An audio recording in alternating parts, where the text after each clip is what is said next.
Okay, so we are continuing with our series on how to fix your Lulu book cover. Now we are in Adobe Photoshop. There are some settings you need to check to make sure it will not impact your Lulu book cover and whether or not you can upload it. Now, I only use Adobe Photoshop. This is what I learned graphic manipulation in years ago when it was Adobe CS.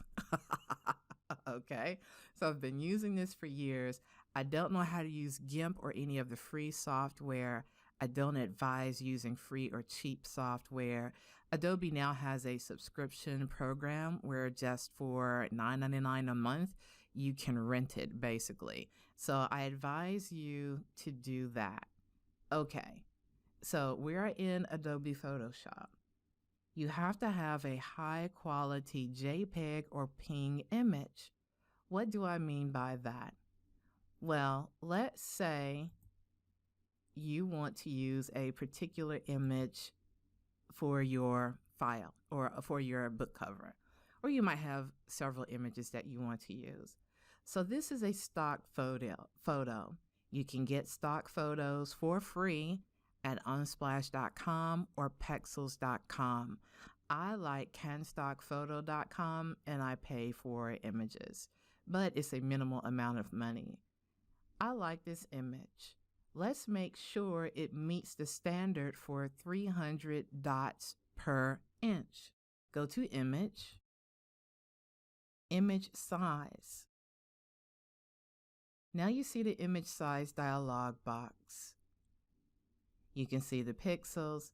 If you want to see it in inches or any other measurement, you can, but most pictures come with pixel dimensions, so I always keep it to pixels. You want to look at resolution. It says the resolution is already 300 pixels per inch. So this meets the printing requirements for Lulu. It is already 300 dpi, 300 dots per inch or pixels per inch.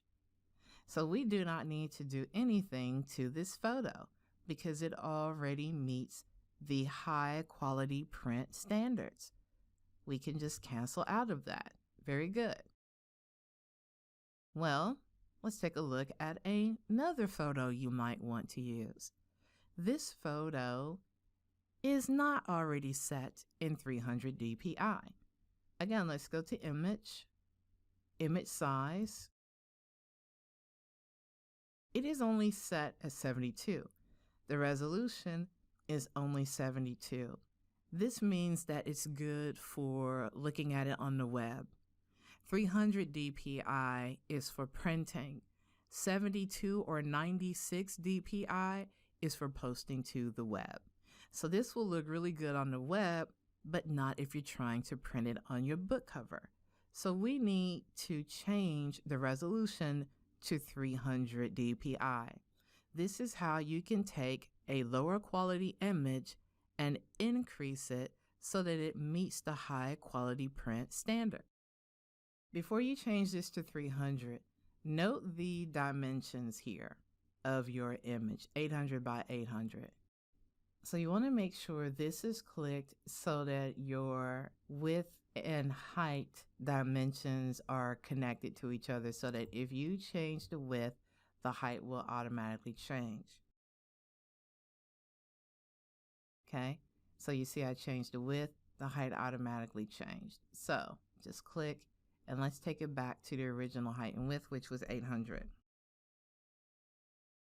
As I was saying, before you change the resolution here to 300, make sure that you note at least the width so that you can bring your image back to its original size. This is what I mean. When you change this to 300, the width and height are going to increase dramatically. So let's change this to 300. Remember, the width is 800. Now it has gone to 3000. That's way too large. You want to make sure that bicubic sharper reduction is chosen. because now we're going to have to reduce this back down to the original size of 800. So highlight that, type in 800, and now the height and the width and the height are back to the original size, but it has been increased to a resolution of 300. So now this image is high print quality. Click OK. If you want, you can go back to image and run auto settings on this image. Since you had to adjust the DPI, you can click auto tone. You may or may not see a change. Auto contrast. You may or may not see a change. Auto color. If you want to further refine your image, then you can go under image and use those auto settings. I always use Adobe's default settings because those are good enough for me. So now, in order to save this image as a 300 DPI, you just go to File, you go to Save As. Under Save As type, you want to make sure that you save it as a JPEG or as a PNG. JPEG is good because you can move it around. Like you can click and drag this image and move it over to your template. If you use a PNG, the layers will more than likely be locked and it might be a little bit more difficult to move, but you should still be able to move a PNG. This is what I mean by that. Click the Move tool, Window, Arrange. This is our JPEG file. Look under Layers. See this background is locked. Click Control J.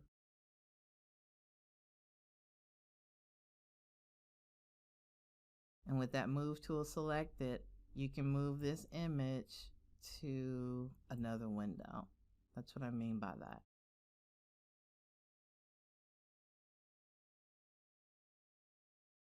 All right.